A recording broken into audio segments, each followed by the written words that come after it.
예, 안녕하세요. 오늘 패널 토론의 그 좌장을 맡은 키스트 스마트팜 융합연구센터 김영석입니다. 오늘 그 사회자분께서 저희 패널 토론의 주제인 그 농업의 새로운 미래, 스마트팜 데이터 농업에 대해서도 설명을 해주셨고, 저 포함한 연사님들을 소개해 주셨기 때문에 오늘 토론에서 저희 패널에서 다룰 그 주요 주제에 대해서 잠깐 안내드리고 본격적인 토론을 시작하겠습니다. 저희 패널에서는 세 가지 주제를 다룰 건데요. 첫 번째는 저희 연사님들로 오신 그 연사분들께서 우리나라 어그텍을 대표하는 그 대표적인 기업들의 대표님, 본부장님이시고요. 따라서 다양한 데이터 인공지능이 적용된 스마트팜 솔루션에 대해서 처음부터 그 사업화 모델에 대한 목적을 갖고 지금까지 추진을 해오신 걸로 알고 있습니다. 따라서 특히 이제 데이터 중심 인공지능이 적용된 스마트팜 솔루션 개발을 각 기업들이 어떻게 하고 있는지 그런 현황들을 연사님들 통해서 소개를 듣고요. 그리고 아마도 지금까지 그리고 지금도 많은 어려움과 한계 그리고 애로사항들을 느끼셨을 거라고 생각합니다. 이제 그런 부분들을 연사님들께서 소개해 주시고 공유하는 시간을 갖고요. 두 번째 주제는 좀 가벼운 주제로 넘어가서 과연 데이터 중심 그리고 인공지능이 적용된 스마트팜이 우리의 가까운 미래부터 먼 미래까지 어떤 모습을 펼쳐질 수 있을지 좀 가볍게 좀 상상하는 시간을 좀 갖고, 그리고 마지막으로는 그 스마트팜이 우리나라뿐만 아니라 글로벌로 좋은 생태계를 갖고 발전되기 위해서는 국내의 경우 어떤 정책적인 또는 R&D 부분에서의 지원, 그리고 또 생태계 측면에서의 그 각 구성들이 어떤 노력이 필요할지 그런 것들을 연사님들 통해서 제언을 받도록 하겠습니다. 그리고 마지막 5분은 좀 질의응답 시간을 갖고요. 안내드린 대로 좀 질문을 남겨주시면 5분 정도는 그 질문에 연사님들이 답변하는 시간을 갖겠습니다.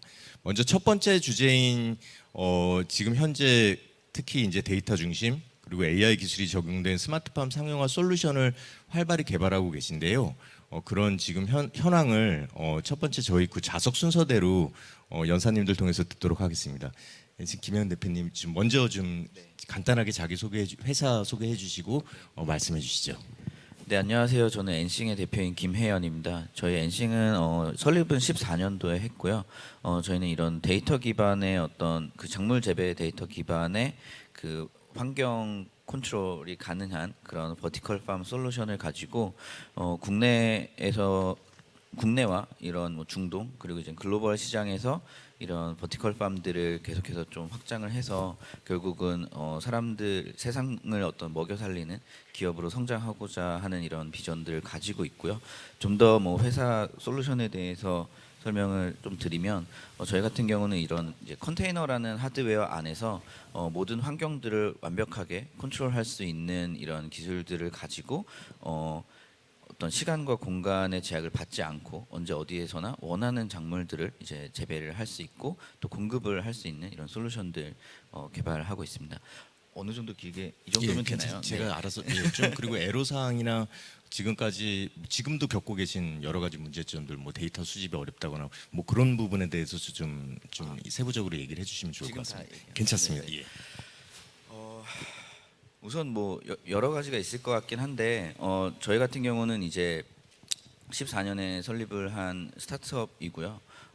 그리고 최근에 와서는 이제 국내에서는 농장들을 좀 대규모로 계속해서 좀 확장을 해 나가고자 하는 이런 상황에 있고 글로벌 시장 같은 경우도 이제 코로나 상황이 좀 잠잠해지면서 점점 속도가 좀 붙고 있는 상황인 것 같습니다.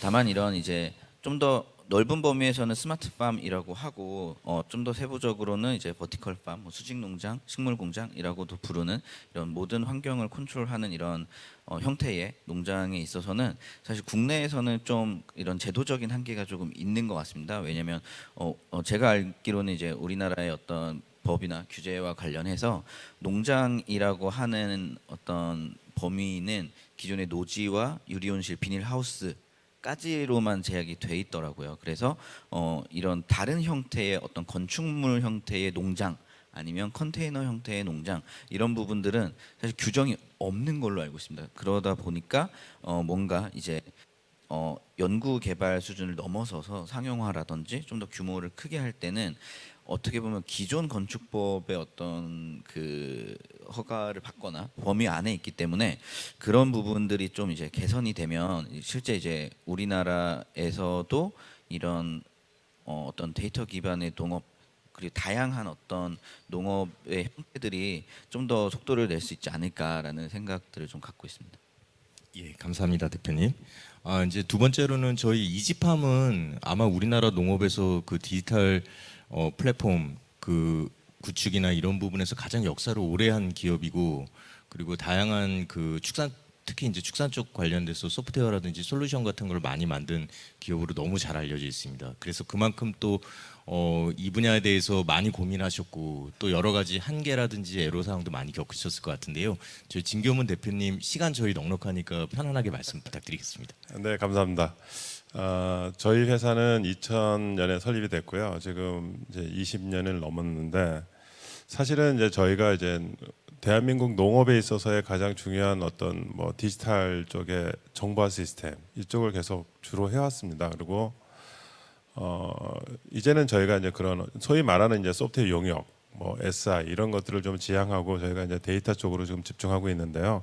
크게 보면 저희가 이제 두 가지 사업을 하고 있어요. 하나는 축산 쪽에 관련된 그 양돈 농장에서 모돈을 관리하는 쪽이 하나 있고요. 또 하나는 이런 일단 우리가 오늘 얘기하고자 하는 이제 스마트팜 쪽에 보면 좀 한국형으로 스마트팜을 접근하기 위해서 저희가 그 일단은 농식품의 어떤 밸류 체인을 좀 개선하기 위한 프로젝트가 지금 진행되고 있습니다. 그래서 첫 번째로 이제 저희가 축산 쪽을 말씀을 드리면 대한민국의 이제 어미 돼지, 그러니까 이런 양돈 농장에서의 생산성이라는 것은 어미 돼지가 1년에 얼마나 많은 돼지를 낳아서 새끼 돼지를 낳아서 얼마나 많은 돼지를 안 아프게 시장에다가 이제 소위 말하는 도축장에 가서 팔아서 얼마를 벌어드느냐가 가장 크거든요. 근데 국내에 한 어미 돼지가 한 100만 두가 있어요. 근데 보통 일반적으로 1년에 2번 새끼를 낳으면 한 2천만 두 정도가 도축이 됩니다. 근데 이제 저희가 2000년부터 20년 동안 모은 그 양돈 농장의 데이터가 한 15억 건 정도 되거든요. 그러니까 어미 돼지에 대한 모든 데이터예요. 그래서 그 중에서 한 40만 두 정도는 저희 소프트웨어를 이용하고 있습니다. 그러니까 국내에서 뭐 단연 독보적인 1등이긴 한데요.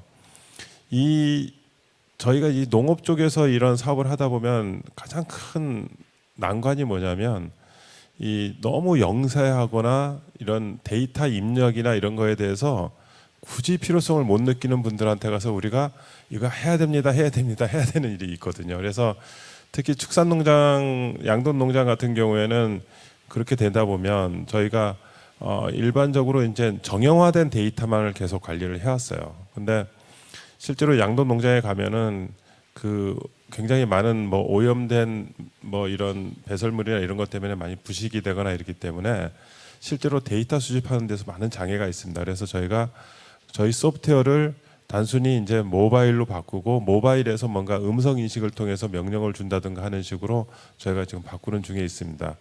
왜냐하면 그 축산농장에 데이터 농업을 하려면은 그 ICT 기계에 있는 데이터를 저희들이 다 받아야 되거든요. 근데 이게 대부분 뭐 영세한 기업이나 해외 업체의 제품을 주로 이용하기 때문에 여기에 맞는 어떤 API를 연동을 통해서 데이터를 수집하는 게 쉽지가 않아요. 그래서 일단은 우리가 오디오 데이터, 비디오 데이터, 일종의 어떤 비정형 데이터를 모으는 것도 우리의 방법이다 해서 일단 양돈 농장에서는 저희가 비정형 데이터 위주로 계속 가고 있고요.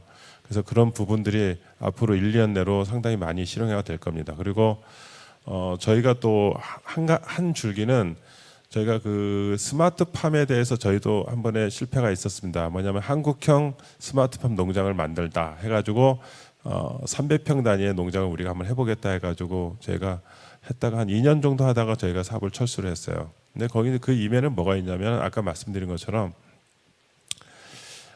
우리 대한민국 농가 중에서 순수하게 농산물로 수익을 벌어들이는 70% 정도가 1,000만 원이 안 돼요.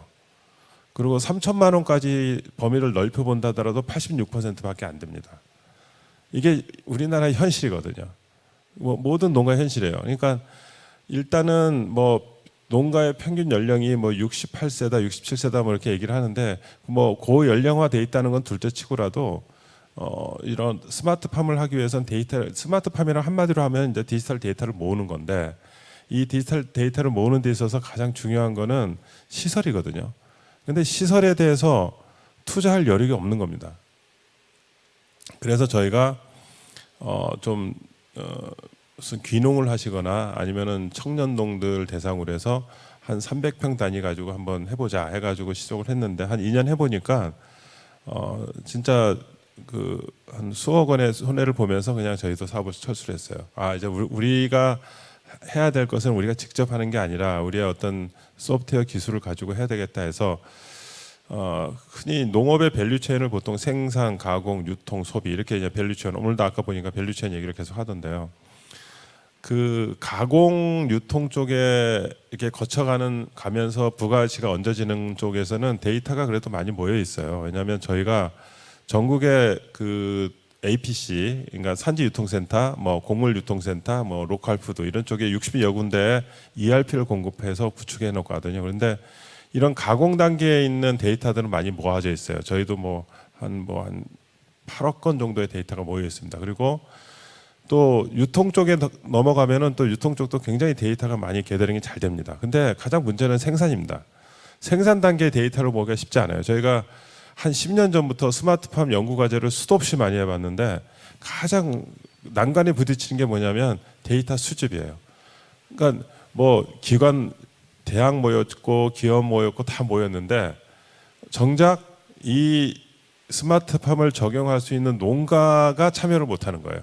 그래서 항상 어느 특정 농가를 대상으로 해서 데이터 수집을 하기 위해서 우리가 특정 예산을 빼가지고 그쪽에 무슨 뭐를 고쳐준다든가 뭐 이렇게 하면서 편법으로라도 데이터를 모아야 되는 그런 연구 과제를 수도 없이 많이 했습니다. 그래서 저희가 그 전국에 있는 한 60여 개의 저희 APC를 보면 특정 APC 주변에는 한 500개에서 1000개 농가가 있습니다. 그래서 그 농가들이 어떻게 어떤 경로를 통해서 직거래할 수 있느냐 하는 부분에 대해서 저희가 샷블리라고 하는 그 농산물 직거래 유통 그 쇼핑몰을 운영하고 있는데 한 1년 만에 지금 한 8만 정도 회원이 가입돼 있고 내년 말에 한 100만을 목표로 하고 있습니다. 그런데 이게 단순히 그게 아니라 저희가 이제 블록체인으로 적용이 돼 있고요. 그 안에는 실제로 유통되는 암호화폐를 발행해서 해외 4개 거래소, 국내 2개 거래소에 상장이 돼 있어서 생산자가 여기서 판매를 하게 되면 그거를 실제로 거래소에 가서 현금화도 할 수 있어요. 그래서 그런 블록체인 기반의 그런 서비스를 바탕으로 해서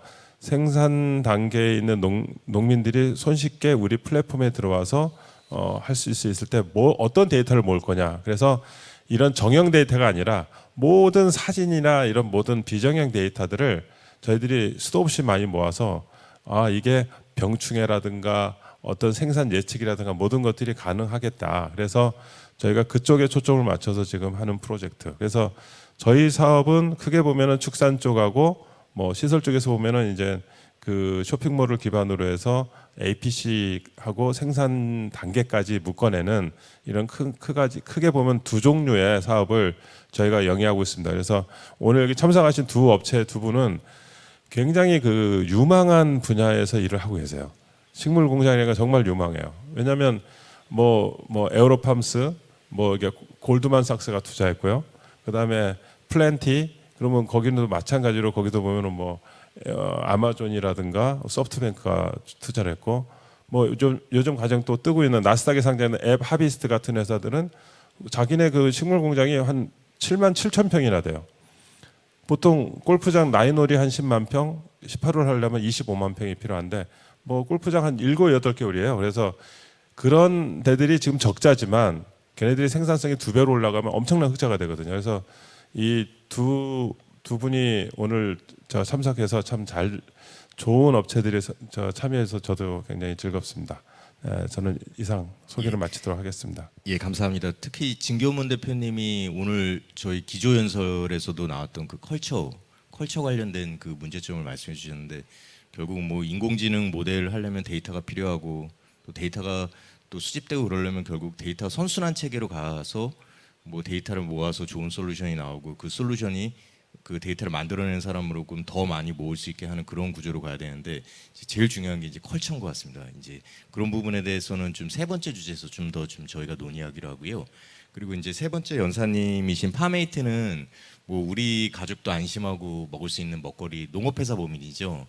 그리고 아마 지금 치열하게 계속해서 어떻게 하면은 그 파메이시 가지고 있는 수직 농장이나 스마트팜 통해서 생산성 높일 수 있느냐, 거기서 이제 어떤 수익을 창출할 수 있느냐 치열하게 전투적으로 연구하고 계시고 개발하신다고 잘 알고 있습니다. 그래서 애로사항이 특히 많으실 것 같은데 말씀 부탁드리겠습니다. 네, 앞에서 이제 두 패널께서 말씀하신 것 때문에 제가 준비한 내용이 다 이제 나오고 사실 좀 반대되는 생각을 하고 있던 부분도 또 칭찬을 해주셔서 지금 딱 이 순간은 되게 긴장되는, 예, 약간 당혹스러운 상황입니다. 오늘 저희 대표님이 오셔야 되는데 제가 그 회사 소개에 앞서 제가 온 이유는 그 파메이트가 식물공장이라는 사업도 하고 있지만 그 식물공장에서 나온 원물을 갖고 샐러드 가공식품을 만들어서 그 소비자한테 이제 제공하는 사업들을 하고 있습니다. 근데 지금 10월 이제 그 한파가 닥치고 그 뉴스 들으셨겠지만 배추가 이제 30년 만에 최고의 지금 파동이 일어날 것 같다라는 내용들이 있는데 저희가 그 식물 공장에서 나오는 원물 1.5톤 하루에 1.5톤 정도를 제공하는데요. 파메이트 가공은 하루에 60톤 정도의 그 원물을 사용하고 있습니다. 그래서 제일 많이 사용하고 있는 그 양상추 파동 때문에 저희 대표님이 그 지금 전국 농장으로 양상추 구하러 다니시라 제가 나온 거 예, 이해해 주셨으면 좋겠습니다. 그 파메이트는 아까 말씀드렸듯이 그 식물 공장이라는 그 원래는 새싹 사업을 하다가 그 6월까지 돈을 벌고 이제 여름이 되고 가을이 되고 다시 겨울이 되면 또 돈을 까먹는 그런 구조에서 정말 농민으로서 돈을 벌어야지로 시작한 회사입니다. 지금 창업한 지는 한 17년 정도 된 회사고요. 그래서 되게 많은 실패를 하고 그 정부의 지원을 받고 아니면 이제 투자자의 지원을 받으면서 조금씩 하다가 이제 그 식물 공장까지 오게 된 거고요. 식물 공장 또한 뭐 아시는 분들은 아시겠지만 지금 엽채류에 한정되어 있는 품목이기 때문에 수익성이 많이 나지 않아서 점점 이제 장목을 확대해 나가는 과정입니다. 그 과정에서 엽채류의 그 수익성을 높이기 위해서 가공이라는 영역에 뛰어들었고 이제는 유통까지 지금 진행해서 실제 저희가 작년 기준으로 한 600억 정도의 매출을 했는데 식물 공장이 그 당시에는 한 500평 정도 됐었거든요. 거기서 나오는 게 1년에 한 20억 정도였고 나머지 그 580억의 매출이 가공 매출로 예, 성과를 이루었습니다. 그래서 작년 6월에 저희가 기술 에그테크라고 하는 식물 공장의 기술과 그 유통하고 가공하는 구분을 이제 물적 분할해서 플랜티팜이라는 기술 회사를 세웠고요. 제가 지금 몸담고 있는 곳은 플랜티팜의 예, 디지털 혁신을 담당하고 있습니다. 이 회사에 저기 온 거는 제가 1년 3개월 정도 됐는데요. 제가 다른 업계에서 인공지능 사업이나 그 빅데이터 프로젝트 사업들을 진행을 했었는데 와서 느낀 제 개인의 애로사항을 미리 말씀드리면 그 전체 사회가 갖고 있는 농업에 대한 식견 그리고 그 농업에 몸담고 계신 분에 대한 시스템에 대한 어떤 성숙도나 친숙도 이런 부분에 좀 괴리를 느꼈습니다. 그래서 저희가 입사할 때는 빨리 인공지능 만들고 빅데이터 만들고 디지털 트윈 만들어서 메타버스로 보내고 그래서 이제 우리가 투자 받고 에그테크로서 이제 기업 가치를 높일 수 있는 부분에 대한 시스템을 얼른 만들어라라고 했는데 제가 실제 생산하고 이제 거의 저희 재배 관리자들이 들어가서 그 현장에서 관리하는 걸 보고 보니까 아까 말씀드렸던 그 시스템 성숙도도 매우 중요할 뿐더러 데이터를 모으는 환경, 그 데이터를 인지하고 있는 그 현장에 계신 분들의 인식 이런 부분들에 대해서 같이 성장하지 않으면 사실은 1차적인 어떤 도전 말고는 큰 지속 가능한 그런 어떤 성장의 기틀을 만들기는 어렵겠다 이런 생각을 했습니다. 그리고 그 많은 부분들이 인공지능을 얘기할 때 작물에 대한 생장 모델링을 우리 인공지능으로 구현할 수 있다라는 말씀을 많이 하시는데요. 제 개인적인 소회로는 그보다 더 앞서 있는 건 식물 공장이라고 하는 영역 또는 유리온실 같은 스마트팜 영역에서도 저희가 원하는 복합 환경을 제어하기 위해서 설비들이 구동돼야 되는데 아직 한국에서 나오는 설비들은 저희가 그 복합 환경 제어기를 통해서 제어를 하더라도 사실 일탈이 굉장히 많습니다. 그래서 저희가 지금 아주 안정적인 환경에 있는 팜도 그 각각의 환경이 지금 20% 이상의 그 우리가 원하는 제어 환경의 일탈을 보이고 있고요. 저희가 이제 그 위탁농가에 구축해서 이제 그 모니터링하고 있는 환경들을 보면 좀 작황이 안 좋다라고 하는 부분들은 40% 이상의 일탈률입니다. 그래서 저희가 설비를 다 만들 수 있는 기업은 아니기 때문에 많은 기관들에서 그 네덜란드나 미국처럼 이제 우리 농업에 특화돼 있는 환경을 구동하고 제어할 수 있는 설비, 공조 설비나 온습도, 그러니까 공조 설비는 온습도 제어 설비를 얘기하는 거고요. 그 외에도 환경 정보, 그 환경을 제어할 수 있는 구동 설비들을 좀 농업에 맞게 좀 개발하는 부분들이 시급하고, 그 환경을 유지하는 것부터가 이제 생육 모델링으로 가는 첫 걸음이라고 저는 생각하고 있습니다. 예, 좀 두서없이 말씀드렸지만 제 말씀은 여기까지 하겠습니다. 예, 감사합니다. 홍경진 본부장님 또 여러 중요한 말씀해주신 것 중에 인상 깊었던 부분은 그 이제 수직 농장 그 설비나 센서 뭐 이런 것들에 있어서 의외로 또 농업에 특화되지 않아서 그냥 일반적으로 그냥 뭐 제조업이나 이런 데 쓰이는 자재나 설비가 쓰이다 보면은 그게 이제 농작물 재배하는 사람 관점에서는 좀 안 맞는 부분들이 있다. 그래서 결과적으로 이 스마트팜이 발전하기 위해서는 그 전후방 산업에 해당되는 뭐 투입재에 관련된 설비나 자재, 센서 이런 부분도 같이 성장할 필요가 있다. 이런 부분이 좀 인상 깊었던 것 같습니다. 그리고 이제 저희 그 엔싱의 김혜연 대표님께서는 요즘 중동에 이제 아까 말씀 주셨던 이제 컨테이너 스타일의 엔싱이 자체적으로 개발한 그 스마트팜을 이제 공급하시고 하시는데요. 아마도 그 처음에 그 사업을 시작하실 때부터 이렇게 뭐 수직 농장 안에 뭐 온도나 광이나 물 주는 거나 이런 거를 이제 물리적으로 컨트롤하는 것보다는 이제 점점 더 지능적이고 좀 옵티멀한 컨트롤로 바꾸려고 고민을 많이 하셨을 거로 생각이 됩니다. 이제 그런 부분에서 이제 아마 그 뭐 여러 가지 이제 옵티멀한 컨트롤로 간다는 얘기는 결국은 뭐 데이터도 필요하고 많이 트라이얼 에러도 필요하고 이런 그 제어 방식 자체가 피지컬한 거에서 옵티멀로 바꾸는데 필요한 과정이 있었을 텐데요. 그런 부분에 대해서 좀 그 지금 현재 상황이라든지 뭐 상황에 대해서 좀 말씀을 해주시면 좋을 것 같습니다. 네.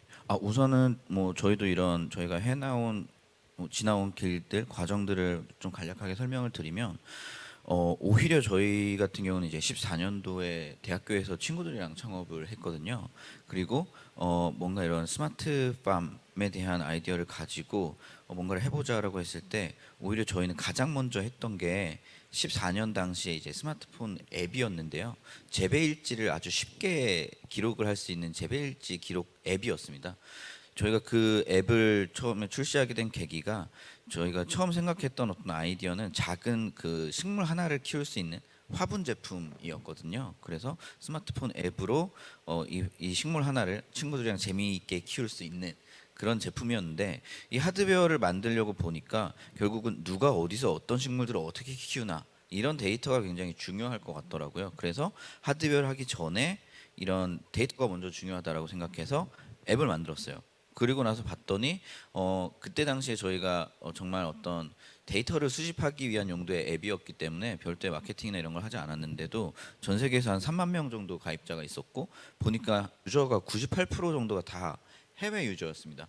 그리고 그 중에서도 누가 가장 이 앱을 열심히 쓰나 이렇게 봤더니 이제 식물도 굉장히 다양한 분야가 있더라고요. 관상용이 있고 어떤 뭐 엔터테인먼트용이 있고, 그다음에 정말 작물, 우리가 수익을 내기 위해서 키우는 이런 작물들이 있는데, 결국 이런 목적이 굉장히 분명한 작물들을 키우는 사람들이 데이터를 필요로 하더라, 그리고 실제 기록을 하더라라는 걸 봤고요.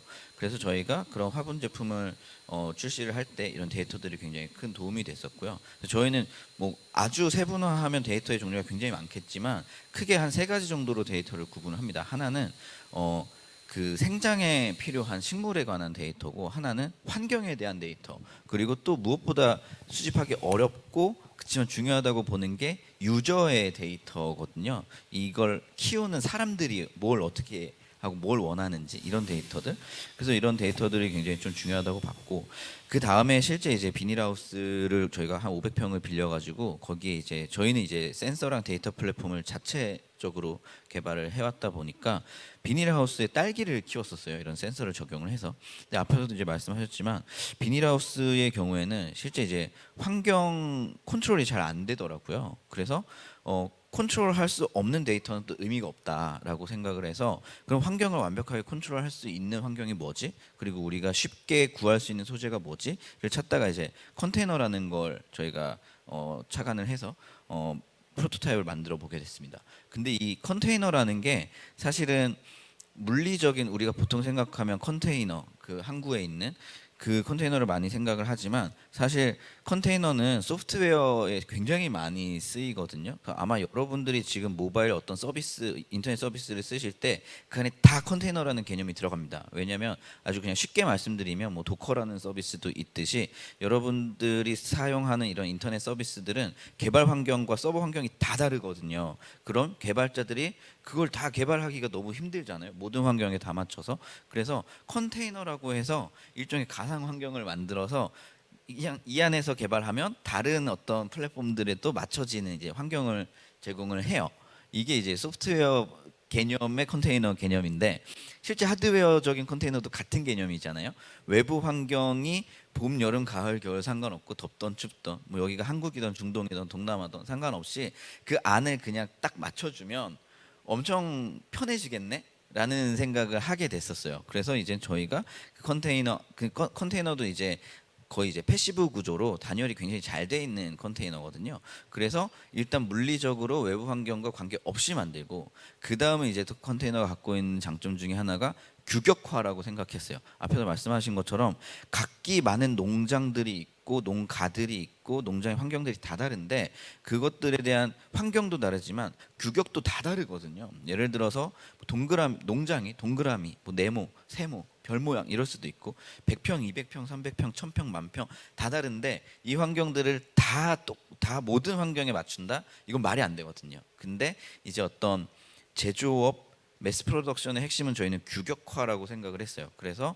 생산하는 그 단위를 컨테이너로 규격화를 한 거고 그걸 가지고 그러면 컨테이너가 하나, 두 개, 세 개, 10개, 100개, 1000개 가면은 그냥 N배로 늘어나기 때문에 별도의 다른 게 필요가 없는 거죠. 그럼 그 안에서 이런 대량 생산 체제를 갖추면 이제 저희가 좀 핵심으로 갖고 있는 어떤 모델이 크게 두 가지인데 하나가 이제 farm 프로덕이라고 농장을 품처럼 만드는 겁니다. 그래서 대량 생산을 하게 되고 양산 체제를 갖추면 농장 자체를 생산하는 비용이 기하급수적으로 줄어들고요. 그 다음에 생산량도 계속 늘어날 수 있고요. 그리고 이제 두 번째는 파밍 에즈 서비스라고 해서 이런 대량 생산 체계를 갖춘 다음에 그럼 작물이나 이런 채소들을 이런 어떤 물론 이제 물리적인 제약이 조금 있긴 하겠지만 이런 마치 서비스처럼 제공을 할 수 있는 이런 비즈니스를 구사하는 걸 이제 핵심으로 좀 하고 있고요. 이런 것들이 이제 좀 인정들을 받아서 저희가 뭐 작년에 이제 그 세계 최대 가전 박람회인 CES에서 그런 농업 관련 어떤 기업이나 제품으로는 사실 역사상 처음으로 이런 최고 혁신상이라는 큰 상도 받게 됐고 이런 이제 좀 글로벌 시장에서 좀 인정을 받게 됐던 것 같습니다. 예.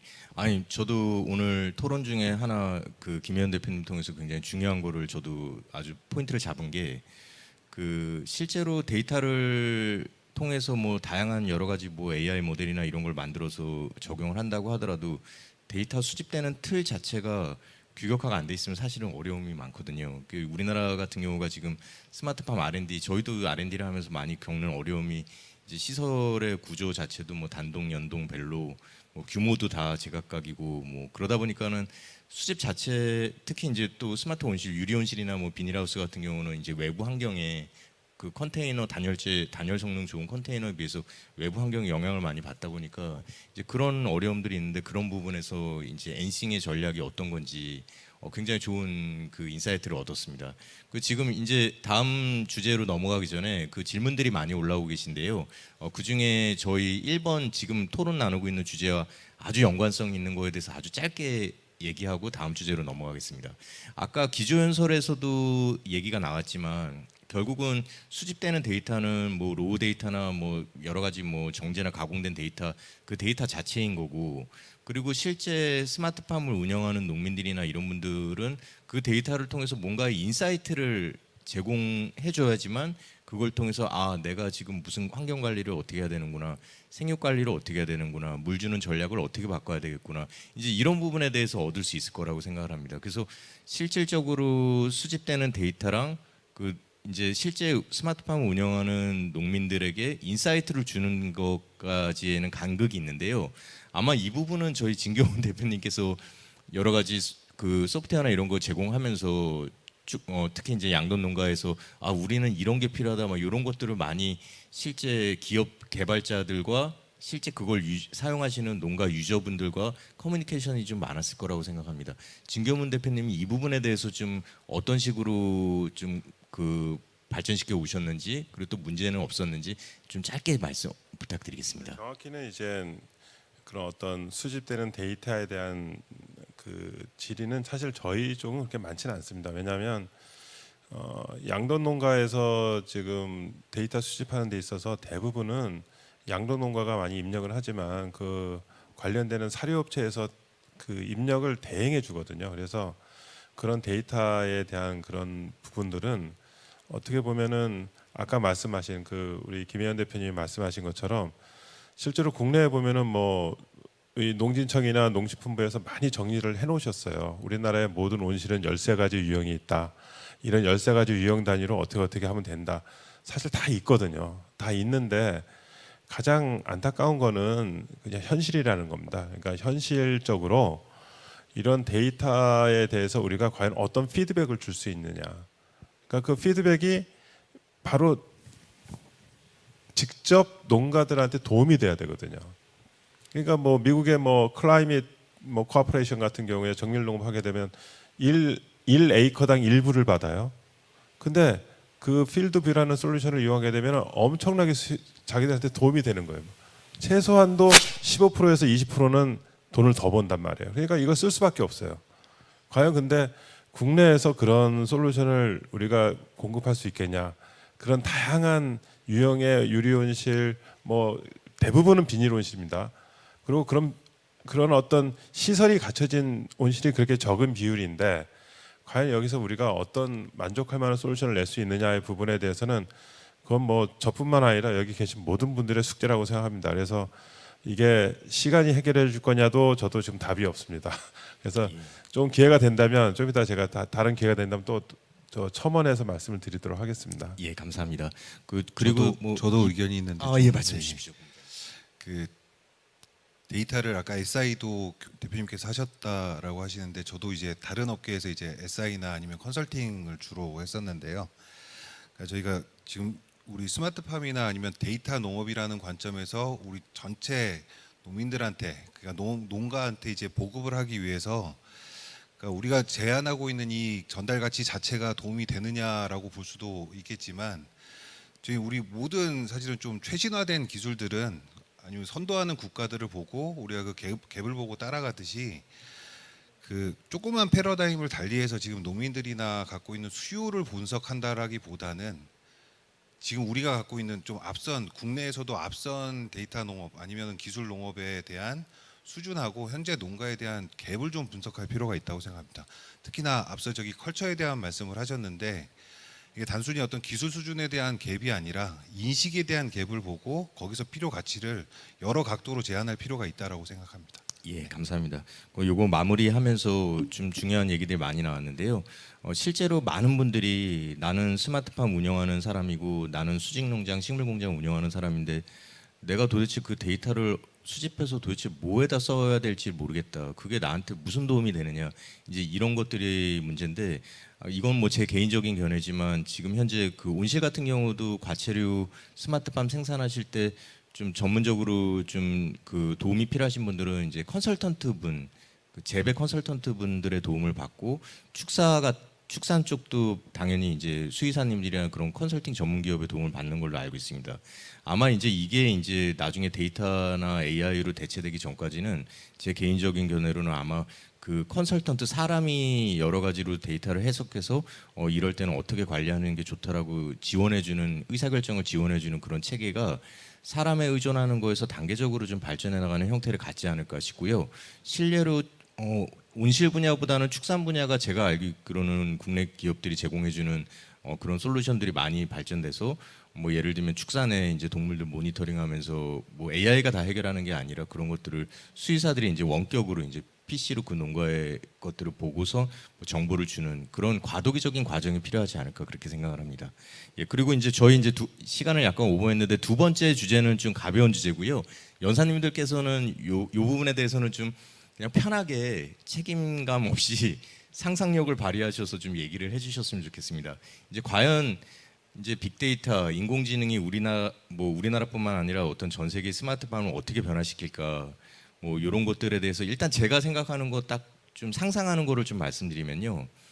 첫 번째는 그 삶의 질에 관련된 부분이 확실히 달라지지 않을까 싶은데, 그 삶의 질이라는 거는 첫 번째는 최근에 뭐 국내 뭐 기업에서 뭐 가전형 재배기가 나오고 뭐 이런 거는 사실은 저희 엔싱 대표님도 처음에 창업하시면서 이제 스마트 화분 만드신 것처럼 뭐 오래된 일이긴 하지만, 만약에 이런 것들이 이제 미래에 좀 많이 성공을 하고 시장을 만든다고, 생태계를 만든다고 치면은 의외의 어떤 엔터테인먼트나 그 도시에 사는 사람들이 자연이나 농업을 느끼지 못하는 사람들한테 그 집에서 제공해 줄 수 있는 어떤, 그리고 또 푸드 공급 체인 관점에서는 그 길이를 갖다 단축시키는 부분에 영향이 있을 거라고 생각하고, 또 그리고 그런 측면에서 보면은 우리가 단순 먹거리 측면에서 뭐 다양한 국민 건강이라든지 아니면 식의학 분야에서 쓰일 수 있는 그런 원료들, 아까 기조연설에서도 뭐 대마 얘기가 잠깐 나왔는데요. 실제로 미국의 그 제약회사 중에 그 소아내전증 치료제를 판매하는 회사는 영국에 굉장히 대규모의 그 대마 재배 온실을 운영하는 걸로 알고 있습니다. 이제 그런 식으로 국민들이 생활할 수 있는 어떤 가전형 스마트팜, 그리고 또 미래에는 어떤 그 제약이나 특수 바이오 원료를 생산하는 특수 목적형 스마트팜, 뭐 이런 식으로 그런 현실이 좀 다가오지 않을까 그렇게 상상을 해봅니다. 예, 연사님들 자유롭게 말씀 주시죠. 그리고 또 하나는 뭐 요즘에 화두가 이제 탄소 저감 문제인데요. 뭐 스마트팜이 사실은 뭐 탄소 저감하는 것보다는 주로 포집된 탄소를 쓰는, 뭐 온실 같은 경우 그렇고 축사는 또 좀 약간 예민한 부분도 있을 텐데, 뭐 좀 자유롭게 좀 미래의 모습에 대해서 좀 상상하시는 걸 얘기해 주셨으면 좋겠습니다. 이것도 저 김현 대표님부터 좀 할까요? 우선은 이게 어떻게 보면 가벼운 주제고 어떻게 보면 굉장히 생각을 많이 해야 되는 주제일 것 같아요. 근데 우선은 저는 농업이라는 산업 자체가 사실 인류가 가장 인류의 첫 산업이고 가장 오래된 산업이고, 그렇기 때문에 그 관성이 굉장히 크다고 생각을 합니다. 그리고 농업하면 떠오르는 이미지가 보통은 노동집약적인 산업이었죠. 근데 지금 사실 전 세계적으로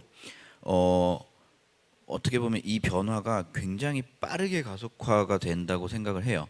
처음에는 어떤 농업 쪽에 종사하시는 분들도 있었고, 그 다음에 이제 어떤 기술들이 붙고, 지금은 정말 뭐 아까 앞에서도 뭐 말씀하셨지만 전 세계적으로 굉장히 막대한 양의 돈이 투자가 되고 있거든요. 그리고 또 정말 똑똑한 천재적인 사람들도 농업에 많이 모이고 있고요.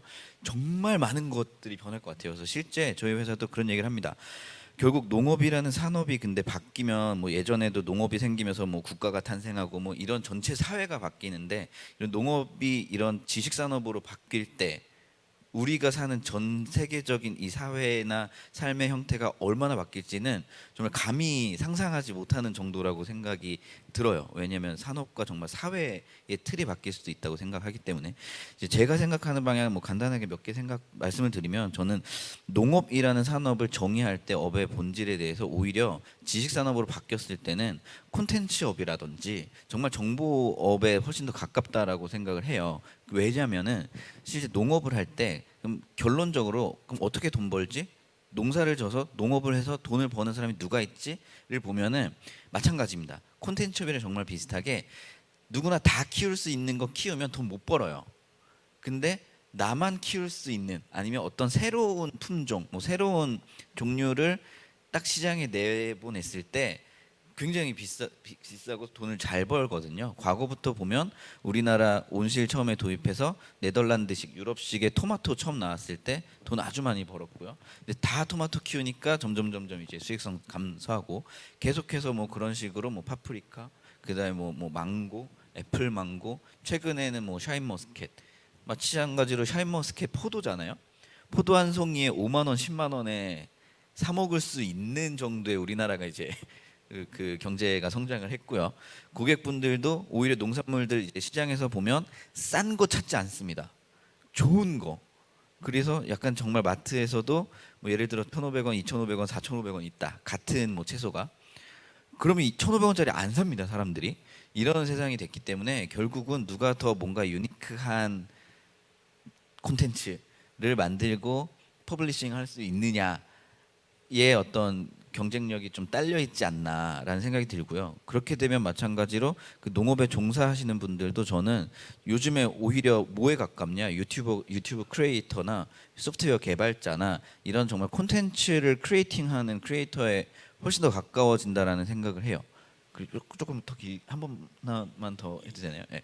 그리고 전체적인 이제 산업이 최근 보면은 아주 큰 좀 거시적으로 봤을 때 뭐 코로나 상황도 있었지만 그 기후 변화라는 정말 큰 변화들이 체감을 하고 있는데 이 기후는 전 세계적 그리고 되게 국소적으로 많이 일어나더라고요. 그래서 사실 전 세계적인 농업은 최근에는 굉장히 중앙화돼 있는 농업이라고 봅니다. 뭐 전 세계의 밀 하면 다 미국의 어디, 모는 뭐 호주의 어디, 모는 중국의 어디 이렇게 되게 중앙화되어 있거든요. 근데 기후 변화랑 코로나 상황을 겪으면서 무역 자체가 글로벌 무역에서 약간 특히나 이 농업은 어떻게 보면 정말 안보와도 연결이 돼 있다 보니까 로컬 베이스에서 생산량을 최소한 어느 정도 이상은 늘리려는 이런 움직임들이 각국의 정책적으로 굉장히 나타나더라고요. 그래서 저희가 이제 최근에 전반적인 이런 사회적으로 볼 때 농업의 어떤 그 구조 자체는 오히려 그런 디센트럴라이즈드 파밍으로 가는, 그러니까 각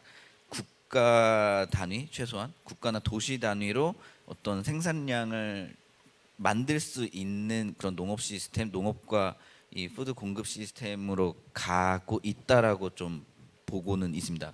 그래서 그렇게 되면 사실 어떤 국제 사회나 정치적인 어떤 변화들도 좀 뭐 그렇게 멀지 않은 미래에는 변화할 수 있다라고 생각이 들고요. 그렇게 되면 개인의 삶도 굉장히 좀 크게 변할 수도 있다라는 생각을 하고 있습니다.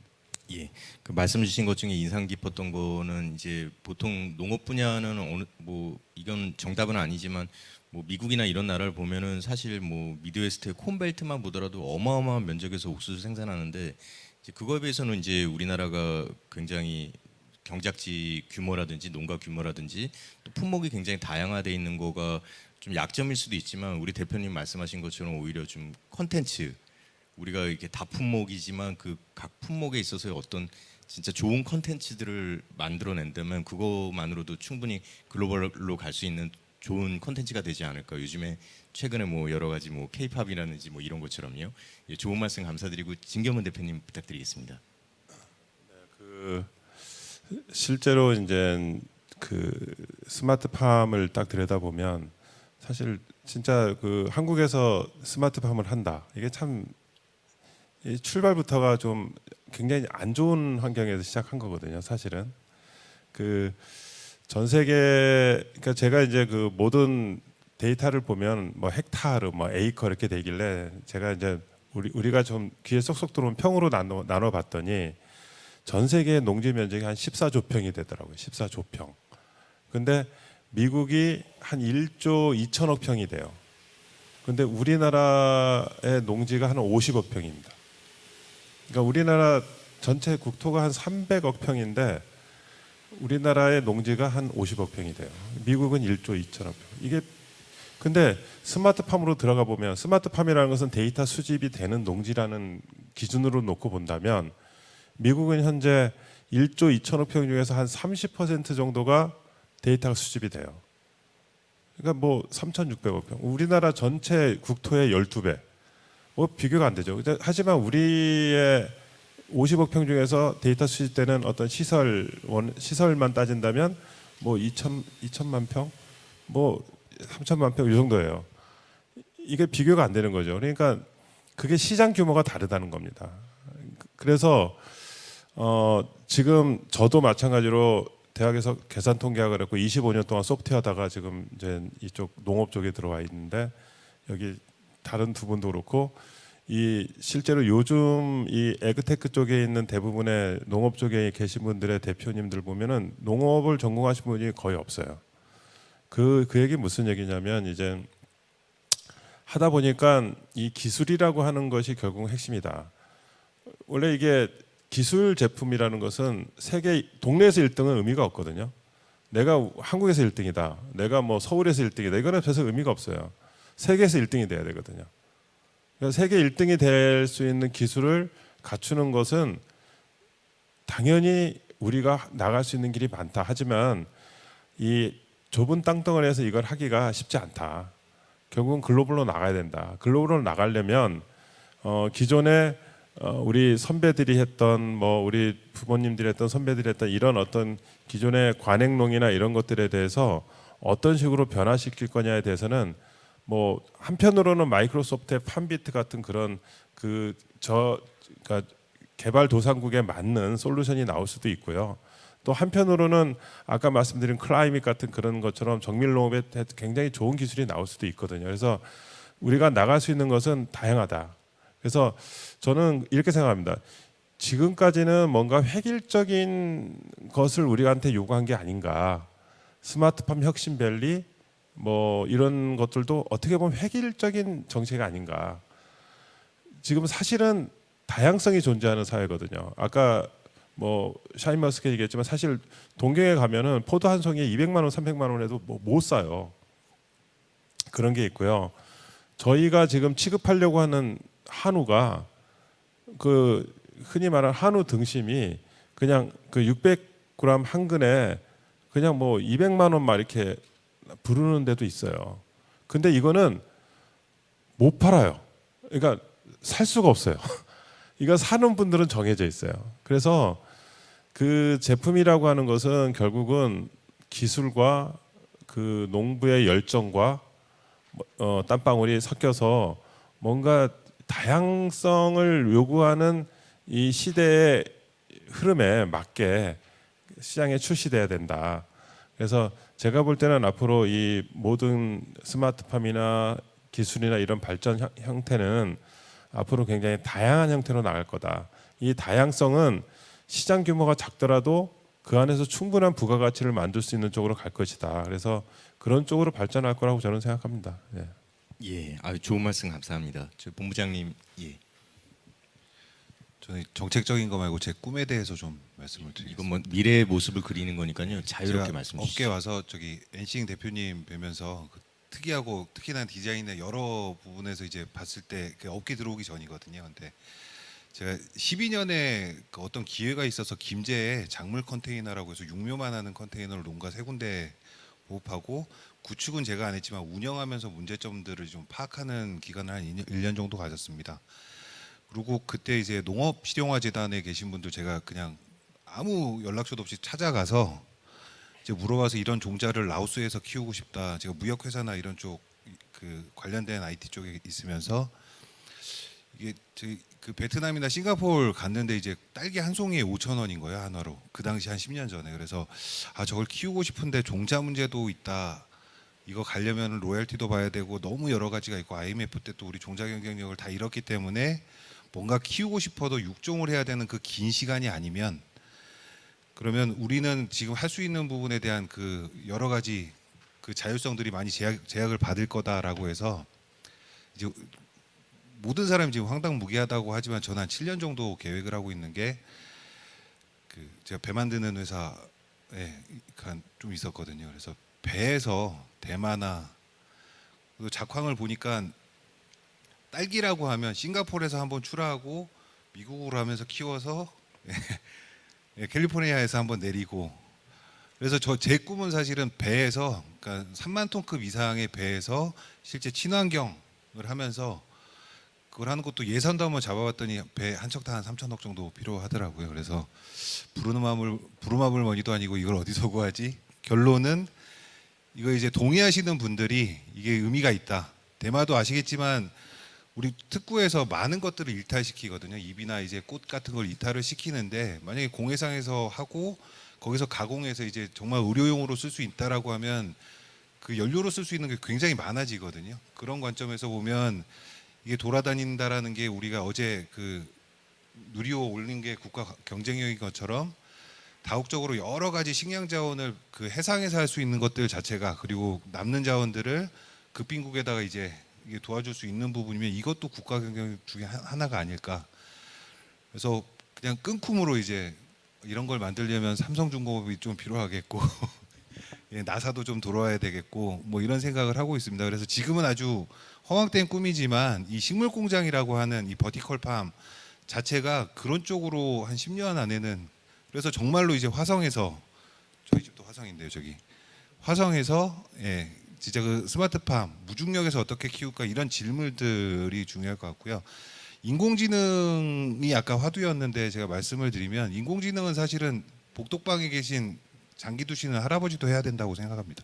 그래서 다 해야 되는 부분이고, 인공지능이 우리 그 생활에 침투해서 우리가 하고 있던 업종이나 이런 걸 줄인다라는 게 아니라, 어찌 보면 모든 사람들이 인공지능을 활용해서 그 효익을 보는 게 더 좋다고 보고요.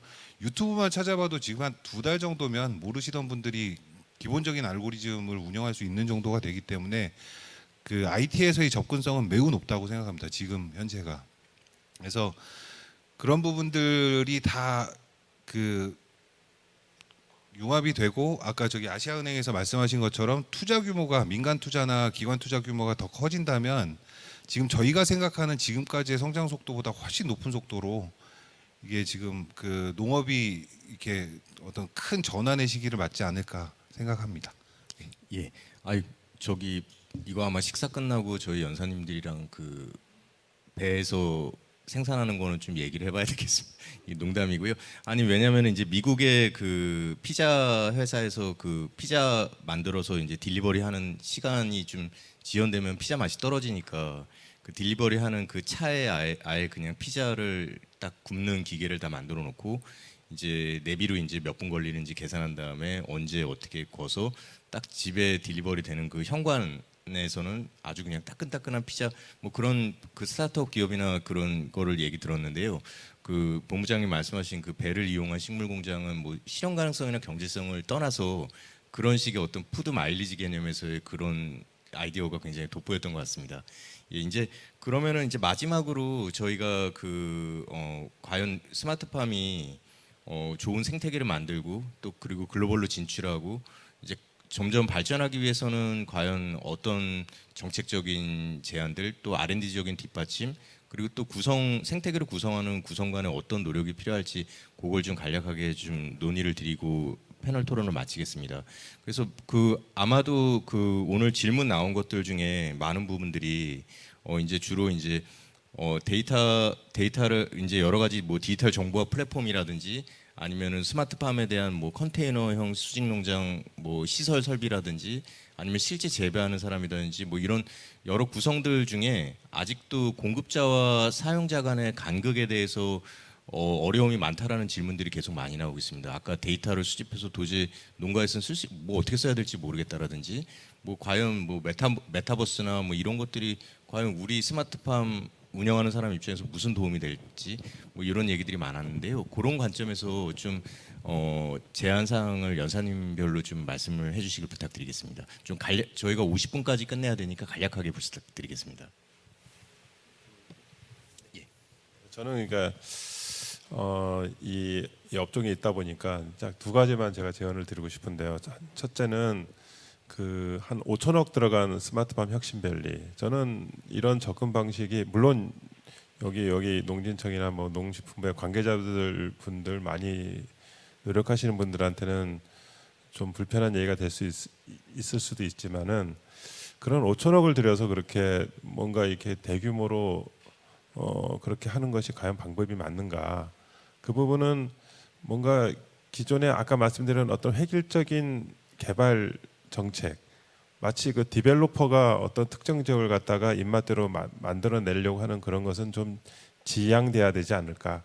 차라리 그 돈 중에 상당 부분, 물론 스마트팜 혁신밸리도 보면 청년동 얘기가 나옵니다만은 실제로는 우리가 앞으로 나갈 길은 결국은 이 청년농들이 어떻게 받아들일 것이냐, 젊은 사람들이 이 업계에 얼마나 많이 유입이 될 거냐가 중요하거든요. 그래서 차라리 그 돈이라면 그 지역에 굉장히 많은 그 산지 유통센터가 있어요. 그리고 지역에 또 굉장히 많은 창업 보육센터가 있습니다. 그래서 그런 해당 지역별로 있는 산지 유통센터를 잘 활용한다면 충분히 농민들한테 직접적인 효과가 갈 수 있는 게 있거든요. 근데 굳이 뭘 새로 또 만들고 뭐 대규모로 만들어서 뭔가 보여줘야 되는 것은 아닌 것 같다. 그래서 청년 농들을 위해서 그 돈에 사실 그 돈 중에 절반이라도 어떤 요건을 갖추는 청년 농들한테 직접적인 지원이 된다면 그게 오히려 더 큰 스마트팜 쪽의 발전이 되지 않을까 생각합니다. 그리고 또 두 번째 제언은 또 유사한 얘기인데요. 이게 그 농금원이라고 있습니다. 거기 이제 그 농식품부의 모태펀드가 들어가 있는데 모태펀드를 이용해서 투자를 해요. 스마트팜 펀드를. 근데 제가 스마트팜 펀드를 운영하는 운용사들을 몇 분을 만나봤는데 그 중에 상당수의 돈이 기존의 대형 농가들한테 기존의 일종의 분홍들한테 또 돈이 들어가는 거예요. 저는 이거는 아니다.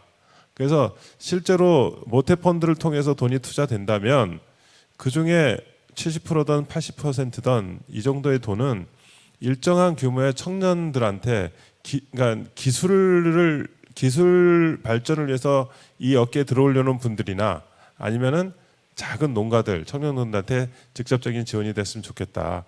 이 두 가지만 말씀드리고 싶습니다. 예. 다음으로 대표님, 본부장님, 예, 대표님 먼저 말씀 주시죠. 우선 저는 뭐 일단 국내와 관련해서는 저희 회사가 맨 처음에 창업을 하고 원래는 미국에 가서 회사를 설립을 하려고 했었어요. 근데 오히려 미국에서 이런 저희 같은 이런 스마트팜 뭐 이런 분야에 있는 회사 대표님들을 좀 많이 만나봤는데 오히려 야 미국보단 한국이 이런 농업과 관련한 스타트업 기업을 하기에 가장 좋은 나라야 라고 하는 거예요. 오히려 미국 회사들이 한국을 오고 싶은데 그런 문화나 이 사회를 잘 모르기 때문에 못 온다라는 거죠. 곰곰이 생각을 해봤습니다. 이제 보니까 그러니까 농업의 개념 자체가 기존 농업 말 그대로 뭐 큰 땅도 필요하고 기후도 필요하지만 최근에는 이런 테크와 제조업 베이스 뭐 등등 이런 게 훨씬 중요한 시대가 됐더라고요. 그래서 이제 보면 우리나라가 옆에 중국의 큰 제조업 인프라를 사용할 수도 있고 우리나라의 이런 코어 테크를 가진 회사와 인프라들이 굉장히 많이 깔려 있고 해서 어떻게 보면 우리나라가 어떤 그 전자산업도 아날로그에서 디지털로 넘어가는 그런 과정에서 전 세계적으로 확 산업을 좀 리드하게 된 것처럼 지금 사실 농업도 디지털로 대전환하는 이 시기에 어쩌면 우리나라에 큰 기회가 정말 올 수도 있겠다라는 생각이 들어요. 또 환경적으로는 앞에서 많이 말씀하셨지만 전통적인 방식의 농업의 개념으로 봤을 때 우리나라는 절대 농업을 하기에 정말 열악한 환경을 갖고 있습니다. 땅도 좁고요. 기후도 계속 바뀌기 때문에 하나의 어떤 농업 한 산업이 크게 발전하려면 규모가 좀 나와야 되는데 규모를 이루기가 정말 어렵거든요. 근데 지금처럼 어떤 다변화되는 이 상황에서는 오히려 그 상황이 굉장히 열악하기 때문에 그걸 대응하기 위한 기술들이 굉장히 빠르게 발전할 수 있고 어떻게 보면 기회를 잡을 수 있겠다. 그리고 어떤 글로벌 플랫폼이라든지 글로벌 시장으로 충분히 나갈 수 있는 환경들이 되기 때문에 우리나라에 한마디로 저는 그렇게 생각하거든요. 우리나라에서 되면 전 세계 다 된다. 라는 생각을 갖고 있기 때문에 어떻게 보면 정말 기회가 있을 수 있다고 생각합니다.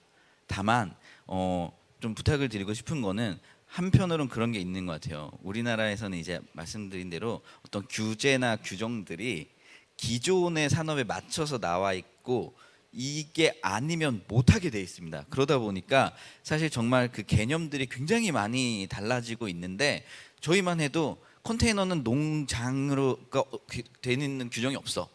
할 수 없는 거죠. 농장은 노지, 비닐하우스, 유리온실만 농장이야 라고 하기 때문에 이거 아니면 안 되는데가 돼서 사실 지금까지 오는데도 굉장히 좀 많은 어려움이 있었지만 뭐 그래도 굉장히 또 많은 분들이 관심 가져주시고 좋아해 주셔서 계속 하게 됐지만 앞으로는 정말 어떤 전 세계가 모든 그 플랫폼이나 산업의 개념들이 정말 융복합되고 이렇게 바뀌는 상황이기 때문에 개념들이 좀 더 풀리고 좀 더 자유로운 분위기가 된다면 훨씬 더 많은 혁신들 글로벌 시장을 리드할 수 있는 혁신과 기업들이 나올 수 있지 않을까 이런 생각이 듭니다. 2분. 예, 아니 감사합니다. 예, 저희 본부장님 마지막으로 말씀 주시죠. 네, 그럼 저 원래 제 얘기를 하려고 그랬는데 회사가 저한테 전달한 메시지를 그 4대 혁신 클러스터에 식물 공장이 왜 안 들어가는지를 그 농진청에 아주 강하게 어필하고 오라는 미션을 받았습니다.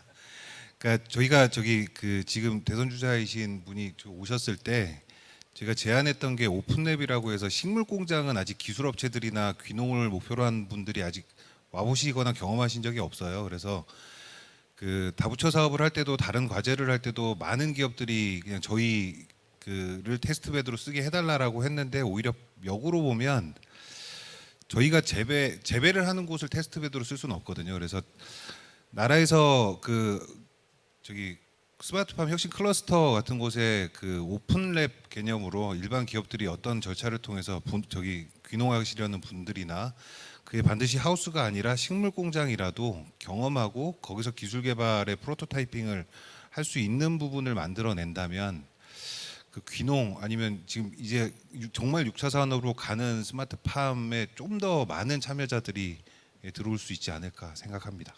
예, 감사합니다. 결론적으로 좀 종합을 해보면 우리 스마트팜이 이제 미래에 이제 점점 발전하기 위해서는 우리나라가 우리나라 농업이 구조적으로 가지고 있는 이런 한계들을 오히려 그 단점이 아니라 장점으로 극복할 수 있게끔 해야 되고 그리고선 그 과정 중에서는 당연히 필연적으로 새로운 그 청년들뿐만 아니라 새로운 창의적인 인재들이 많이 유입이 돼야 되고 또 그러기 위해서는 또 좀 더 자유롭고 자유롭게 경쟁하고 그리고 여러 가지 뭐 규제나 이런 것들에 얽매여서 뭔가 한 발짝 못 나가는 게 아니라 좀 더 발전할 수 있는 그런 토대가 마련됐으면 좋겠다. 예를 들면 뭐 K-팝이나 이런 우리나라 문화 같은 경우도 지원은 하되 규제는 하지 않는다. 뭐 이런 것처럼요. 이제 그런 걸 통해서 많이 발전되면 좋겠고 저도 마지막으로 꼭 여기 지금 질문 주신 것들을 제가 그 연사님들이랑 토론하는 과정 중에 대부분 녹여냈고 그리고 일부 질문은 그 노지 디지털 농업에 관련된 부분이 있어서 근데 그 부분은 저희 섹션이 좀 아니라고 생각이 들어서 오후 패널 때 그 디지털 농업에 대한 노지 농업에 대한 부분은 좀 언급이 됐으면 좋겠고요. 그리고 또 하나 질문 중에 하나가 아까 그 컬처 얘기를 했고 그리고 스마트팜을 실제 운영하는 생산자와 그리고 이런 뭐 데이터나 AI를 통한 여러 가지 상용 솔루션을 만들어내는 기업이나 연구소랑 간극이 크다는 말씀을 드렸는데 그런 부분에 대해서 좀 알 수 있는 그런 교육의 장이 많이 마련됐으면 좋겠다 이런 제안이 많았습니다. 그래서 그 저희 그 오후 섹션 중에는 저희 스태피 이주량 그 본부장님도 나오시고 오픈랩이라든지 아니면은 그 좀 개방형으로 실제 농가도 참여하고 연구자도 참여하고 기업도 같이 참여하는 그런 좀 막 딱 이렇게 개발해야 되는 연구의 목적이나 범위를 딱 정해놓는 것보다 플렉서블하게 서로가 같이 논의하는 과정에서 그 변화되는 그런 상황을 반영할 수 있는 그런 것들을 주장을 많이 해주셨던 분인데요. 이제 그 섹션에서 좀 이런 얘기도 좀 더 나왔으면 좋겠습니다. 저 개인적으로는 그 질문해주신 분이 말하시는 지금 현재 데이터 인공지능을 통해서 디지털 농업으로 전환되는데 그런 스마트팜을 운영하는 사람에서 이런 변화를 내가 어떻게 활용할 수 있을지 좀 교육이 필요하다 이런 부분을 얘기하신 질문들이 많아서 특별하게 그런 내용을 언급드립니다. 그럼 이상으로 저희 패널 토론을 마치고요. 그리고 오늘 굉장히 좀 그 좋은 말씀을 많이 해주신 저희 연사님들께 감사드리고 그리고 오늘 저희 그 포럼의 자리를 마련해 주신 농촌진흥청, 디지털조선 등 주체 주관 기관들에게 연사님들을 대표해서 감사의 인사를 드립니다. 감사합니다.